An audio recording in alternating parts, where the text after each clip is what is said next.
ازيكم؟ اكيد كلكم شفتوا الهيصة اللي حصلت من كام اسبوع مع رحلة ارتمس والقمر، والجدل اللي ما بيخلصش بين الناس اللي بتقول انهم طلعوا فعلا والناس اللي بتقول ان ده كان تمثيل وتصوير استوديوهات والجو ده. احنا النهارده في سطر حضارة مش جايين نحسم الجدل ده ونقولك هم طلعوا فعلا ولا لا، بس اللي يهمنا كبتوع اقتصاد وتاريخ هو الهوس اللي كان موجود وقتها بالوصول للقمر. تعالوا نعرف الحكاية ايه في سطر حضارة، وده لان لكل سطر اثر ولكل حضارة قصة.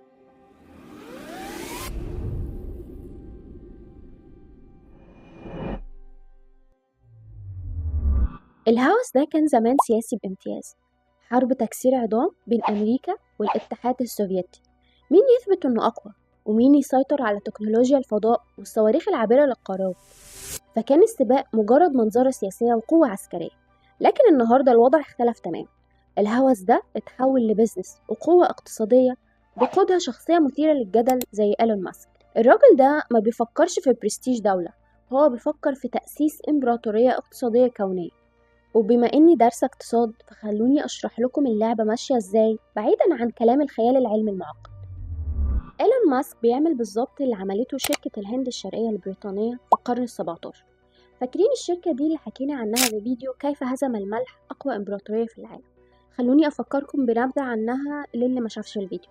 الشركة دي بدأت بشوية تجار بهارات وتوابل ومعاهم تفويض من ملكة إنجلترا إليزابيث الأولى، وانتهت بإنها بقت دولة جوه دولة. كان ليها جيش خاص وعملة خاصة، وحكمت دولة بحجم الهند بالكامل لأكتر من 100 سنة. طب إيه العلاقة بين تجار القرن ال17 وإيلون ماسك؟ العلاقة هي الاستعمار بالوكالة. ماسك دلوقتي بيبني سفن ستار شيب العملاقة، السفن اللي هتنقل المستعمرين الجدد لكوكب المريخ.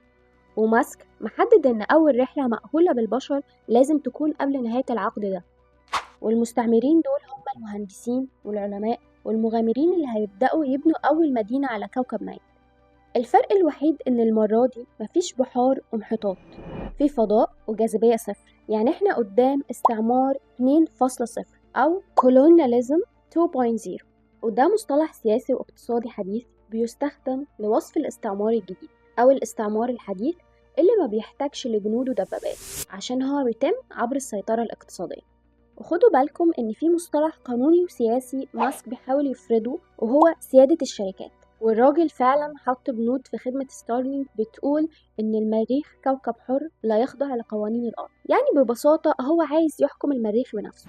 وتخيلوا معايا الموقف، لو ماسك هو اللي وصلك لهناك وهو اللي بيملك التكنولوجيا اللي بتولد الأكسجين اللي بتتنفسه وبتصفي المية اللي بتشربها، تفتكر هتقدر تقوله لأ على أي قانون بحطه؟ ده هو اللي هيكون الدستور والقاضي والجلاد. والموضوع ده بيفكرنا بشخصية سيسل رودز اللي اتكلمنا عنه بالتفصيل في فيديو أسرار الألماس الدموي، الراجل اللي راح أفريقيا وأسس شركة دي بيرس هناك وسيطر على أراضي شاسعة موارد دول بالكامل باسم البزنس. فماسك هو سيسل رودز العصر الحديث، بس بدل الألماس هو عينه على تريليونات الدولارات اللي مستخبية في النيازك. وده اللي ذكره الكاتب أشلي فانس في كتابه إيلون ماسك تسلا سبيس إكس and the quest for the fantastic future. ووضح إن هدف ماسك مش الهروب من الأرض، هو عايز يخلي المريخ محطة وقود ومنصة انطلاق لثروات الفضاء. وعشان تفهموا إن الموضوع مش فسحة ولا مجرد هوس كواكب، لازم نبص على الأرقام.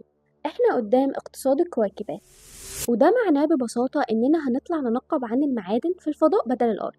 والحقيقة إن في نيازك معدية جنبنا قيمتها الاقتصادية بتساوي كوادريليون دولار، وده رقم فيه أصفار تتعبك لو حاولت تعدها.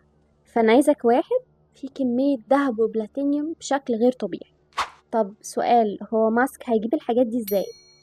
الخطة ببساطة إنه يبعت مركبات آلية تمسك الكواكب الصغير ده وتجره لحد مدار المريخ أو القمر، وهناك هيتم استخراج المعادن وتجهيزها، وبعد كده تنزل للأرض في كبسولات شحن. وهنا تظهر المصيبة الاقتصادية اللي بنسميها ندرة الموارد.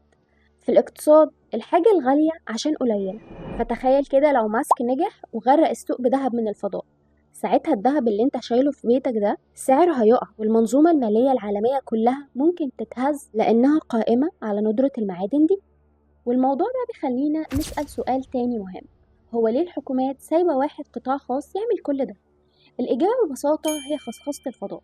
الحكومات زي أمريكا والصين بقوا ينهجوا من كتر المصاريف والديون، فقالوا يا واد يا ماسك خد انت المخاطرة واحنا هنديك العقود. وده اللي بنسميه في الاقتصاد تعهيد المهام السيادية للشركات. يعني الحكومة بتعتمد على شركة عشان تعمل شغل كان المفروض هي اللي تعمله، وده اللي بيخلي الشركة دي أقوى من الدولة نفسها. واحنا شرحنا الفكرة دي في فيديو شركة ولا دولة، وده اللي أكده كمان جون لويس في كتابه Mining the Sky، إن اللي هيسبق للفضاء هو اللي هيحط قوانين اللعبة المالية الجديدة. ولو جينا بصينا على الصورة الكبيرة هتلاقي إن اللي بيعمله ماسك هو ريسك اقتصادي وتاريخي ملوش مثيل. الراجل ده بيشتغل بكل ثروته عشان يخلي المريخ بلان بي للبشرية. بس خلونا نكون صرحاء مع بعض شوية وننزل برجلينا على أرض الواقع، والحقيقة اللي في عقول كتير مننا كون تاني خالص. يعني احنا عمالين نحكي عن امبراطوريات ومناجم دهب في الفضاء، واحنا اصلا عندنا شكوك بتهد جبال في رحلة القمر اللي من سنين او اللي من كام اسبوع، وناس كتير شايفة ان كل ده مجرد اوهام وافلام سينما. فازاي هنصدق اننا هنوصل للمريخ اللي بيننا وبينه ملايين الكيلومترات؟ بصراحة كده العلم والبحث مطلوبين طبعا، بس لازم نؤمن ان الكون ده له صاحب، وانه مستحيل بشر يخطوا خطوة واحدة بره حدود علمه وقدرته إلا بإذن الله وبقدره. فهل فعلا إيلون ماسك بيخطط لغزو الفضاء، ولا إحنا بنجري ورا سراب في كون واسع ملوش آخر؟ دي كانت وجهة نظرنا، ومستنية أعرف رأيكم انتوا في التعليقات. هل شايفين إن المريخ حلم ممكن يتحقق، ولا مجرد سبوبة اقتصادية وأوهام تكنولوجية؟ أتمنى تكون الحلقة دي فتحت عيونكم عن زاوية تانية خالص للسباق نحو المريخ، وما تنسوش اللايك والشير عشان يوصل لكم كل جديد. استنوني في الحلقات الجاية، واحنا لسه على الأرض مش على المريخ. كنت معاكم آلاء في سطر وحضارة.